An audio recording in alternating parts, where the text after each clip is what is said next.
In the previous lecture, we calculated the Fourier transform of e power j omega naught t, and we found the Fourier transform equal to 2 pi multiplied to delta omega minus omega naught. Here we are having positive sign, therefore between omega and omega naught we are having negative sign. If we have negative sign here we will have positive sign. We will use this result to find the Fourier transform of cos omega naught t. So in this lecture, our time domain signal xt is equal to cos omega naught t, and we are interested in calculating its Fourier transform x omega.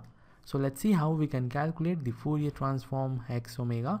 We can write cos omega naught t equal to 1 over 2 inside the bracket e power j omega naught t plus e power minus j omega naught t.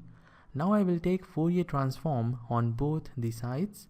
So we have Fourier transform of cos omega naught t on the left hand side, and on the right hand side we have 1 over 2 multiplied to Fourier transform of e power j omega naught t plus Fourier transform of e power minus j omega naught t. So this is what we have, and we know the Fourier transform of cos omega naught t is equal to x omega. So x omega is equal to 1 over 2 inside the bracket Fourier transform of e power j omega naught t is equal to 2 pi delta omega minus omega naught. So we have 2 pi delta omega minus omega naught, and Fourier transform of e power minus j omega naught t is equal to 2 pi delta omega plus omega naught. So we have 2 pi delta omega plus omega naught.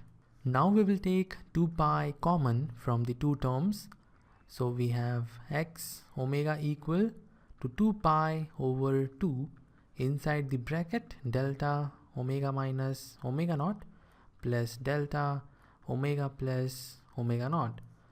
2 and 2 will cancel out. So finally x omega is equal to delta omega minus omega naught plus delta omega plus omega naught multiplied to pi. So this is the Fourier transform of cos omega naught t. Cos omega naught t is having the Fourier transform equal to pi multiplied to delta omega minus omega naught plus delta omega plus omega naught. So remember this Fourier transform, it is very easy to remember.